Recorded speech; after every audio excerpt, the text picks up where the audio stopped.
Let y be a smooth vector field on M.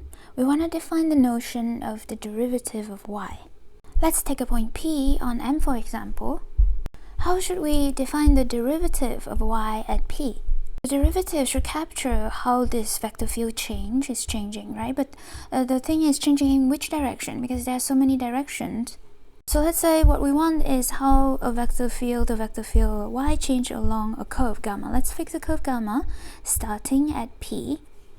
Now, imitating the usual definition of derivative, one might think that the natural definition should be the limit of this quotient. So we take the difference between the vector y at the time gamma t, at the point gamma t, with the vector y at P.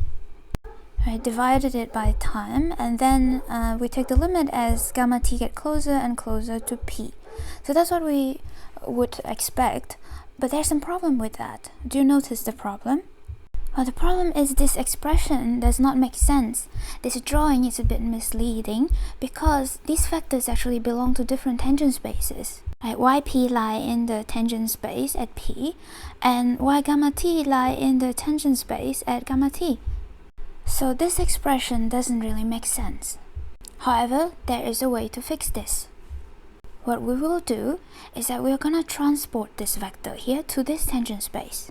We will push forward this vector under some map, right? So push it toward this tangent space, and here we can take this difference, and this limit makes sense. And this derivative then should be defined as a derivative along this curve or something that is dependent on this curve. Okay, so let's make it more formal and explain what this specific operation is. Now, formally, instead of defining the derivative of y along some curve, we will define the derivative of y along some vector field x. Now, the way that this relates to our previous discussion is that every vector field x every smooth vector field x has a local flow. So let us explain what that means. First, we need to explain the notion of an integral curve, because a local flow is a family of integral curves. Alright, so let us define what it means to be an integral curve of x starting at a point P. So a curve in M is an integral curve of x if all the tangent vectors along this curve are just from the vector field x. In other words, x restricted to this curve is just the tangent vector field of this curve. Now, a local flow is a family of integral curves as follows. So we take a bunch of points, so an open set of points inside M. Let's say I will denote the points in this set by blue. So let's say Q here and P and then other points. So we have an open set of points. And for every blue point in that open set, we get an integral curve starting from that blue point. Integral curve to x starting from that blue point. So such a family is a local flow of x. Now observe that if we have a global flow, i.e. if this W is the whole of M, then we actually get a family of diffeomorphisms of M. How so? Well, for each t here, this ft is gonna be a diffeomorphism of M. If we have any point Q, what does ft map Q to? So if we have any point Q, we look at the integral curve starting at Q, which exists because we say we have a global flow. So we look at the integral curve starting at Q, and then we look at the point that it reached at time t. So that would be the image of Q. So this is ftq, and here if instead we want to look at the image of P, we look at the integral curve starting at P and see the point at time t. So that's going to be ftp and so on. So for ht, this diffeomorphism is the map that maps every point on the manifold along the integral curve starting at them to the point along that curve at time t. Okay, so now let's come back to define this so-called Lie derivative of y along x.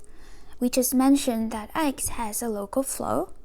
So let's call this local flow gamma tq. Recall that we want to fix the following definition, right? We want to transport this vector to here so that these two vectors lie in the same tangent space. But now that we have the notion of local flow, we can transport this vector to here via the flow. What we will use is a diffeomorphism gamma minus t. Right? Remember the description here. So gamma minus t. Well, the map gamma minus t move every point along its integral curve, right? Along the integral curve to which it belongs, back by time t.